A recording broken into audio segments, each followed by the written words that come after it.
बिस्मिल्लाहिर्रहमानिर्रहीम। अज़ीज़ तालिब इल्मों, my name is Shahzad Waheed और आज हम बायोलॉजी पार्ट 1 का चैप्टर नंबर 2 और उसका एक बहुत बड़ा टॉपिक स्टडी कर रहे हैं, that is called as carbohydrate. और आज हम पढ़ने वाले हैं उसका part 2।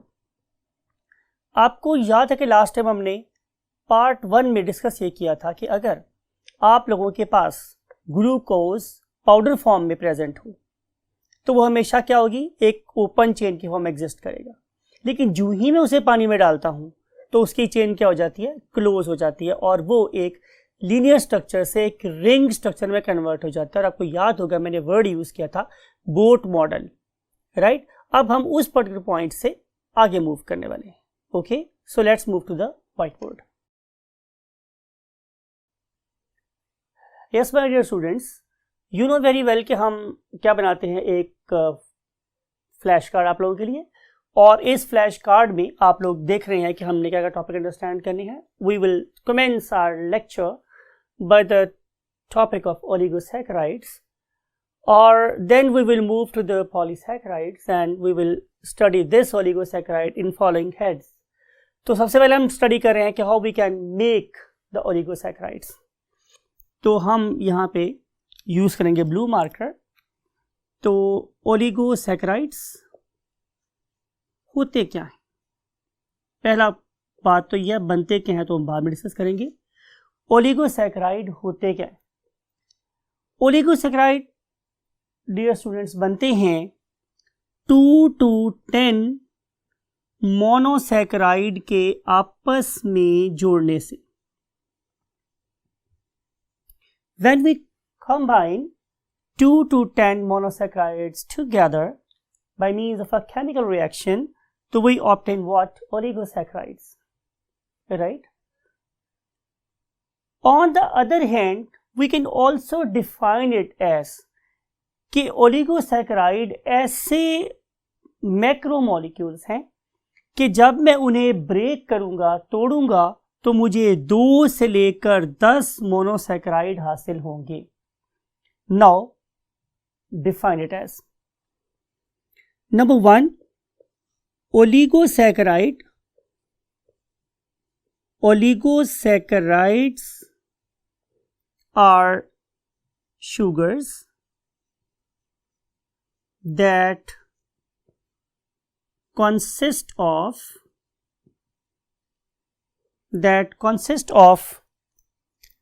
2 to 10 monosaccharides, right? And we can also write it as definition number 2: oligosaccharides are sugar molecules, are sugars that yields, जो पैदा करती हैं, देती हैं, that yield 2 to 10 monosaccharide on hydrolysis। ये क्या होता है कि अभी हम अंडरस्टैंड करते हैं, ये इंपॉर्टेंट वर्ड है। 2 से लेके 10 तक अगर मोनोसैकेराइड आपस में मिलेंगे तो वो कहलाएंगे ओलिगोसैकेराइड। इसका मतलब ये है कि हमारे पास इसकी भी आगे टाइप्स होंगी। मिसाल के तौर पर हम यहाँ हेडिंग लगा लेते हैं टाइप्स। कौन कौन सी टाइप्स हैं मेरे पास? अब अगर आप लोगों के पास 2 मोनोसैकेराइड हैं, मिसाल के तौर पे 2 ग्लूकोज आपस में जुड़ गए या 2 फ्रुक्टोज आपस में जुड़ गए या ग्लूकोज फ्रुक्टोज आपस में जुड़ गया, तो ये कहलाएगा डाइसैकेराइड। डाइसैकेराइड। और अगर मेरे पास जुड़ गए 3 मोनोसैकेराइड, क्या जुड़ गए मेरे पास? अगर 3 मोनोसैकेराइड जुड़ गए तो फिर हम उसे नाम देंगे ट्राइसैकेराइड। ट्राई का मतलब 3 और सैकेराइड का मतलब है शुगर यूनिट्स, राइट। और अगर जुड़ गए मेरे पास क्या 4 मोनोसैकेराइड्स तो क्या बनेगा my dear students? It will give me tetrasaccharide. टेट्रासैकेराइड।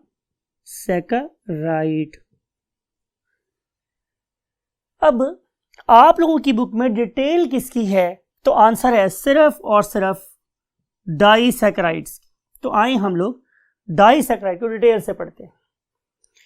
So move here, disaccharide. तो ये ऐसी शुगर्स हैं मेरे पास कि जो दो मोनोसैकेराइड की बनी हुई हैं, या वही बात कि जब मैं इन्हें ब्रेक करूंगा तो मुझे दो मोनोसैकेराइड ऑब्टेन होंगे, राइट। अब इसकी पहले एग्जांपल्स पढ़ लेते हैं।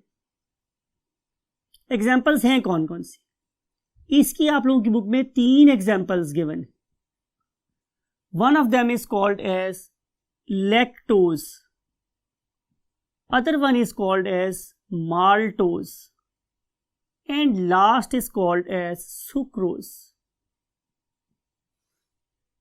right। देखते हैं इनका सोर्स क्या है। तो लैक्टोज का सोर्स है व्हाट? मिल्क। इसीलिए हम लैक्टोज को शुगर ऑफ मिल्क भी कहते हैं। ये वही शुगर है, ये वही मिठास है जो हल्की सी आपको महसूस होती है जब आप दूध पी रहे होते हैं। फिर माल्टोज क्या है? हम इसे नाम देते हैं फ्रूटिंग शुगर। ये डिफरेंट किस्म के फ्रूट्स में पाई जाती। और जो सुक्रोज है, इसका जो सोर्स है दैट इज गन्ना, शुगर केन। तो जब आप चीनी खाते हो, जिसे हम टेबल शुगर कहते हैं, टेबल शुगर इज सुक्रोज, तो जिसे हम टेबल शुगर बोल रहे हैं उसका केमिकल नेम क्या है my dear students? Sugar. Now what is our next task? वो ये है कि मुझे इनके जो कंपोनेंट्स हैं, मींस कि किस किस मोनोसैकेराइड के आपस में मिलने से बना हुआ है, वो मुझे यहां अंडरस्टैंड करना है।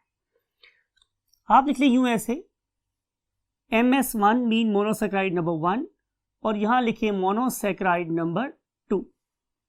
तो आप ये ऑब्जर्व करेंगे माय डियर स्टूडेंट्स कि तीनों केसेस में, मीन इसके केस में भी ग्लूकोज इस्तेमाल हो रहा है, इसके केस में भी ग्लूकोज इस्तेमाल हो रहा है, और इसके केस में भी ग्लूकोज ही इस्तेमाल हो रहा है। तो तीनों में एक बात कॉमन है कि पहला मोनोसैकेराइड ग्लूकोज ही होगा, लेकिन जो दूसरा मोनोसैकेराइड है, ये क्या है? दूसरा मोनोसैकेराइड इसमें इस्तेमाल होता है गैलेक्टोज।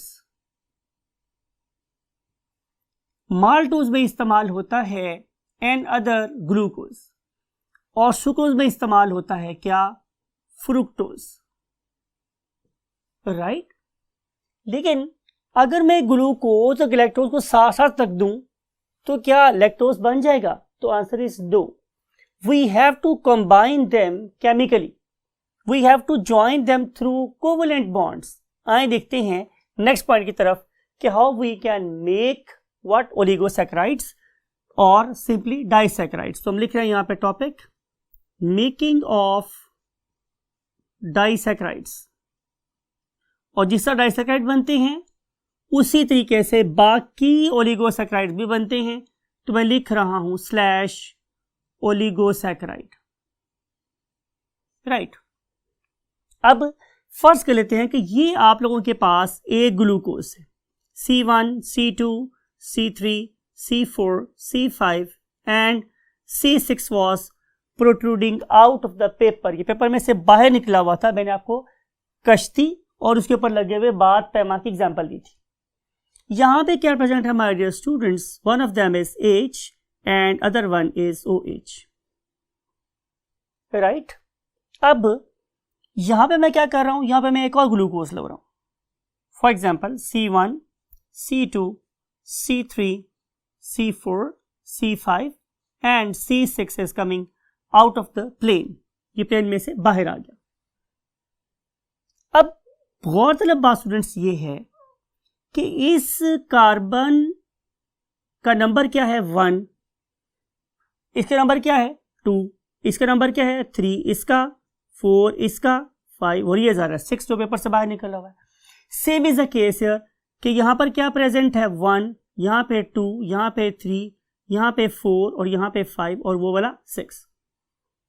इस कार्बन नंबर 4 के ऊपर प्रेजेंट है वही चीज जो इसके कार्बन नंबर 1 पे प्रेजेंट है, मींस OH, राइट।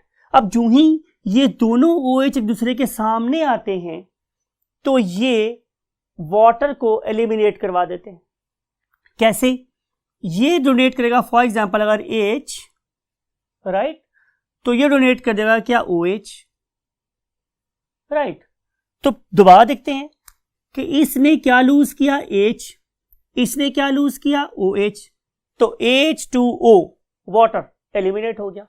तो वाटर के एलिमिनेट होने के बाद जरा बात को गौर से देखें कि एक इलेक्ट्रॉन इस कार्बन के पास फारिग है और एक इलेक्ट्रॉन इस ऑक्सीजन के पास फारिग है। तो ये क्या करेंगे कि ये दोनों आपस में जुड़ जाएंगे through this oxygen, being oxygen bridge. और हम इसको लिखते कैसे हैं? इसको हम शो करते हैं ऐसे, इसको हम शो करते हैं स्टूडेंट्स ऐसे, समथिंग लाइक इट। अब ये जो बॉन्ड बना है, दिस वन, जिसको मैं मोटा कर रहा हूं, ये वाला बॉन्ड, ये इसने इस ग्लूकोज मॉलिक्यूल को इस ग्लूकोज मॉलिक्यूल से जोड़ दिया था, लिहाजा ये है न्यूली फॉर्म्ड कोवलेंट बॉन्ड है। तो ये कोवलेंट बॉन्ड क्यों बोल रहा हूं कोवलेंट बॉन्ड? बिकॉज के इक्वल शेयरिंग ऑफ इलेक्ट्रॉन हुई है। अगर ये हाथ मेरा है और ये वाला हाथ आप लोगों का है तो हमने शेक हैंड कर लिया। शेक हैंड कैसे हुआ? एक हाथ आपका और एक हाथ मेरा, ये भी कोवलेंट बॉन्ड है। अब अगर एक इलेक्ट्रॉन ये डोनेट कर रहा है और एक इलेक्ट्रॉन ये डोनेट कर रहा है तो भी शेक हैंड हो रहा है, because equal sharing of electron is called as covalent bond. ठीक है। अब ये जो कोवलेंट बॉन्ड मेरे पास बन गया, हमने इसको कार्बोहाइड्रेट की इज्जत में एक नाम दिया। वो नाम क्या था? Glycosidic bond. क्या नाम है स्टूडेंट्स? Glycosidic bond. ठीक। अगर यहां पे 2 यूनिट्स हुए तो कहलाएगा क्या? डाइसैकराइड। और अगर मैं इसके आगे ऐसा ही एक और बॉन्ड बना दूं, ये वाला, तो सारे बन जाएंगे ट्राइसैकराइड्स। एक और जोड़ दूं टेट्रासैकराइड, एक और जोड़ दूं पेंटासैकराइड। तो मैंने आपसे कहा था कि जैसे ये बॉन्ड बनेगा वैसे ही बाकी बॉन्ड बनते चले जाएंगे, लेकिन जुड़ेंगे कहां तक? सिर्फ 10 तक। तो अगर 2 से लेकर 10 तक मोनोसैकराइड आपस में जुड़ गए तो ये कहलाएंगे क्या? ओलिगोसैकराइड। अब आते हैं इस प्रोसेस का नाम क्या है?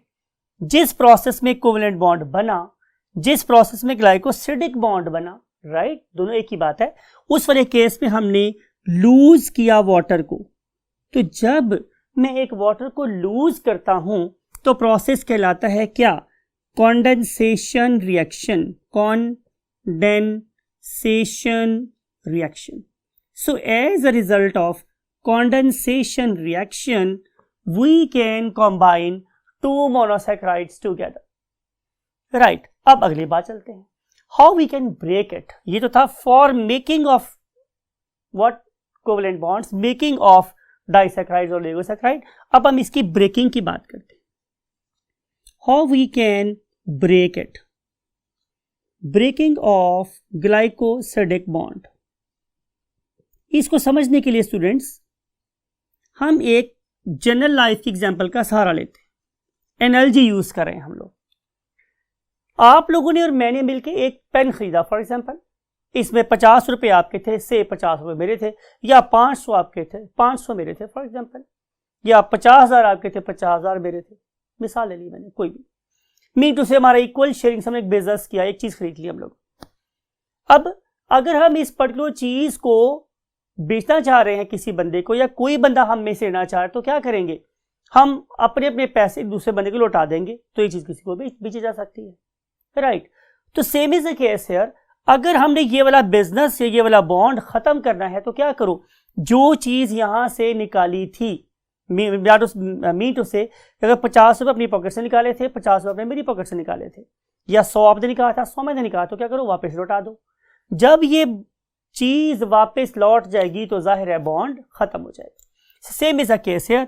अगर मैंने जो OH यहां से निकाला था वो इसको लौटा दूं, राइट, और जो H मैंने इसको दिया था, सॉरी इससे लिया था, वो मैं इसको लौटा दूं। इससे मैंने क्या लिया था? OH, इससे क्या लिया था? H। अगर मैं इसको ये चीज दोबारा लौटा दूं वापस, तो जाहिर है ये वाला बॉन्ड क्या हो जाएगा? ब्रेक हो जाएगा। So I am going to break the bond by the addition of water. मैं water को add करके ये bond break कर सकता हूँ. So this process is called as hydrolysis. Break करके बोल रहा हूँ hydrolysis. Hydro means water and lysis means breakdown. Hydro का मतलब हो गया what? Water. और lysis का मतलब हो गया breakdown. So breaking of bond by the addition of water is known as hydrolysis. इसका मतलब ये होगा स्टूडेंट्स कि condensation reaction is inversely proportional to hydrolysis. ये दोनों एक दूसरे का उलट प्रोसेस. इसमें आप क्या करते हो? इसमें आप वाटर को माइनस करते हो और इसमें आप लोग वाटर को ऐड करते हो. राइट? तो ये कुछ बातें थी.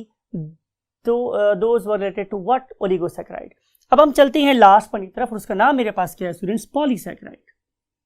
अब ये जो मेरे पास पॉलीसैकेराइड है, इसका मतलब क्या है? पॉली मीन्स मैनी, बहुत बता चुका हूं मैं, और सैकेराइड मीन्स शुगर मॉलिक्यूल.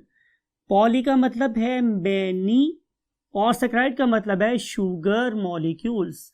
तो जब मैं बहुत सारे शुगर मॉलिक्यूल्स को आपस में जोड़ दूंगा तो बन जाएगी क्या? पॉलीसैकेराइड. या जब मैं किसी शुगर मॉलिक्यूल को जब मैं किसी शुगर मॉलिक्यूल को तोड़ूं और उसको तोड़ने के रिजल्ट में मुझे लाखों हजारों मॉलिक्यूल्स कॉन्स्टिट्यूट मोनोसैकेराइड्स, तो मैं बोलूंगा कि ये पॉलीसैकेराइड है. राइट?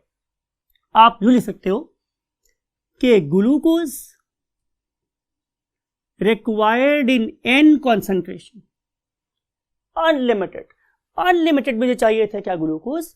और जब मैंने इसको किस प्रोसेस से गुजारा? मैंने इसको गुजारा कंडेंसेशन के प्रोसेस से. तो उसके रिजल्ट में क्या हुआ स्टूडेंट्स? उसके रिजल्ट में ये हुआ कि ग्लूकोज के n मॉलिक्यूल्स आपस में जुड़ गए. ये तो जुड़ने के बाद क्या बन गया? पॉलीसैकेराइड. मैंने क्या किया था? कंडेंसेशन रिएक्शन किया था. अब अगर मैं इसको इस तरफ चलवा दूं, मींस हाइड्रोलाइसिस कर दूं, तो जाहिर है जितने मॉलिक्यूल मैंने जोड़े थे वो सारे के सारे मुझे वापस मिल जाएंगे. इसकी मिसाल ऐसा ही है जैसे कि आपके पास एक गल्ला था, आपने गले में जितने पैसे आपस में डाले हुए थे, जब आप उसको तोड़ेंगे तो वो पैसे आपको वापस मिल जाएंगे. अगली बात है एग्जाम्पल्स. तो एग्जाम्पल्स हैं स्टूडेंट्स हमारे पास 3. एक को हम बोलते हैं व्हाट? स्टार्च. राइट? दूसरे एग्जाम्पल को हम बोलते हैं व्हाट? ग्लाइकोजन. डेलिबरेटली लिख रहा हूं रेड से, ग्लाइकोजन. और जो लास्ट है उसका नाम है व्हाट? सेलुलोज. तो ये 3 हमारे पास इसकी एग्जाम्पल है. सेलुलोज. राइट? स्टार्च की प्रेजेंस को आप कैसे टेस्ट कर सकते हैं? By the addition of iodine. जब भी आप लोग किसी भी किस्म के स्टार्च पर आयोडीन डालोगे तो वो क्या हो जाएगा? Blue black. कैसा हो जाएगा स्टूडेंट्स? वो ब्लू ब्लैक. आप लोग क्या करें? आप लोग राइस लें, उसके ऊपर आयोडीन डालें. आप लोग चपाती लें, उस पर आयोडीन डालें. आप लोग मकई लें, उस पर आयोडीन डालें. तो चूंकि ये सारे के सारे स्टार्चेस हैं तो ये कैसे हो जाएंगे? Blue black. आप जो कॉटन ड्रेसिंग के लिए इस्तेमाल करते हैं आप उस पर आयोडीन डालें या घर में पड़ी हुई आयोडीन डालें तो वो क्या हो जाएगी? Blue black. तो इसका मतलब है कि जब भी आपने किसी पॉलीसैकेराइड के ऊपर क्या ऐड किया? आयोडीन, और वो हो गया क्या? Blue black. इसका मतलब है कि वो क्या है? पॉलीसैकेराइड में से स्टार्च. अगली बात कि स्टार्च की मेरे पास कितनी टाइप्स हैं? स्टार्च की मेरे पास 2 टाइप्स हैं. राइट? उनमें से एक को हम लोग नाम देते हैं एमाइलोजिस,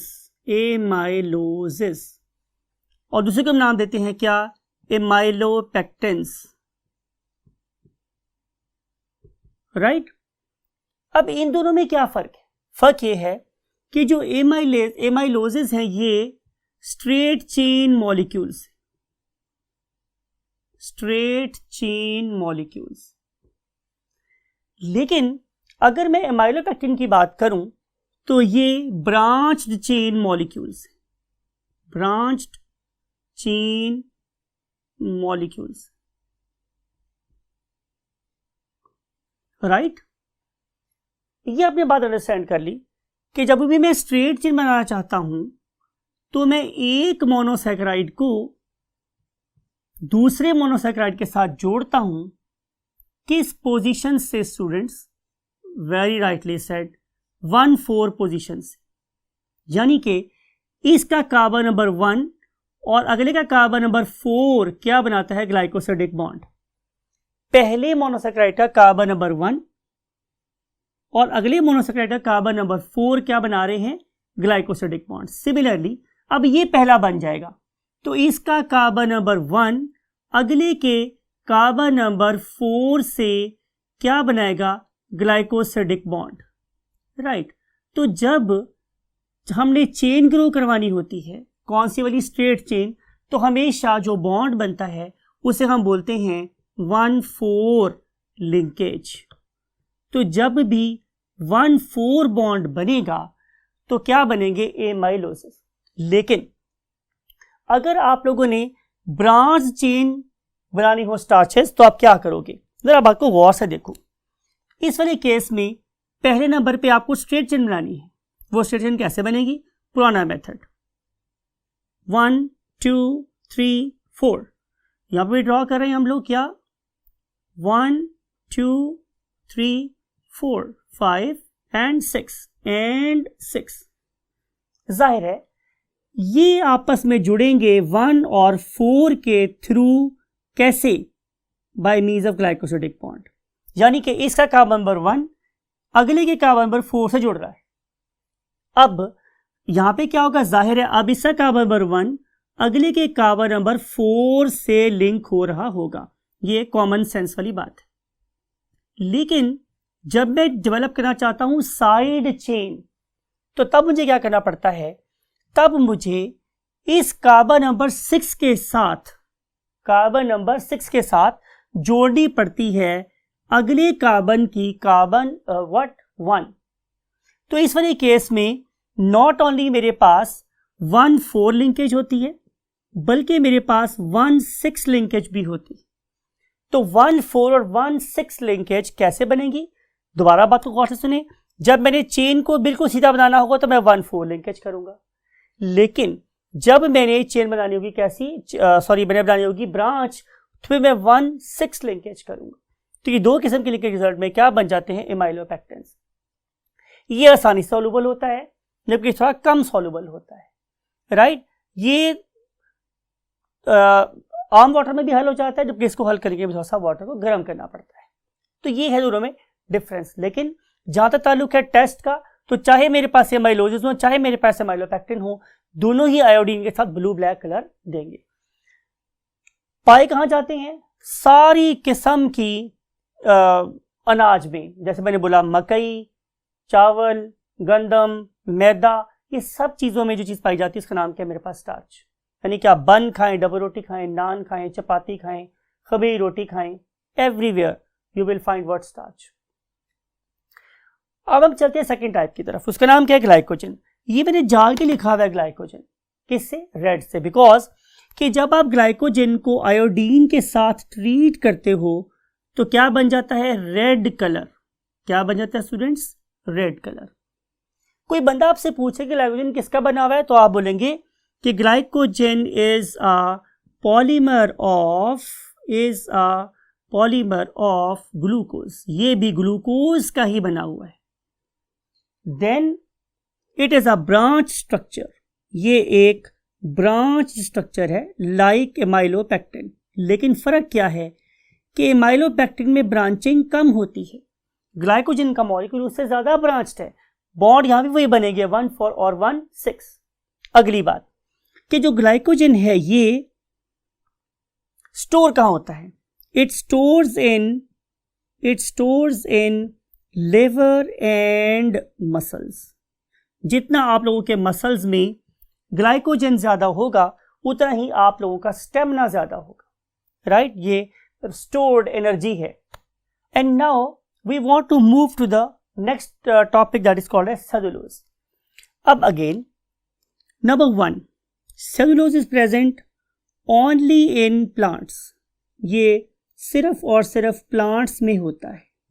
कोई बंदा आपसे पूछे कहाँ, तो आप बताएंगे इन सेल वॉल.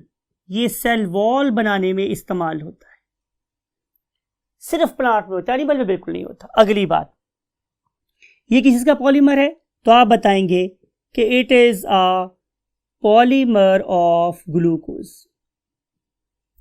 जैसे वॉल पॉलीमर किसका है, ब्रिक्स का. हम किसका पॉलीमर है, सेल का. तो सेलुलोज, ग्लाइकोजन और स्टार्च किसका पॉलीमर है, जाहिर है ग्लूकोज का, राइट? अगली बात कि जो हमारा सेलुलोज है it is a linear structure. ये ब्रांच नहीं है, ये linear structure, right? Then how we can identify it, simply by means of iodine test. तो जब मैं इसके साथ आयोडीन को मिलाता हूं, किसके साथ, सेलुलोज के साथ, जब आयोडीन को मिलाता हूं तो there is no change in colour.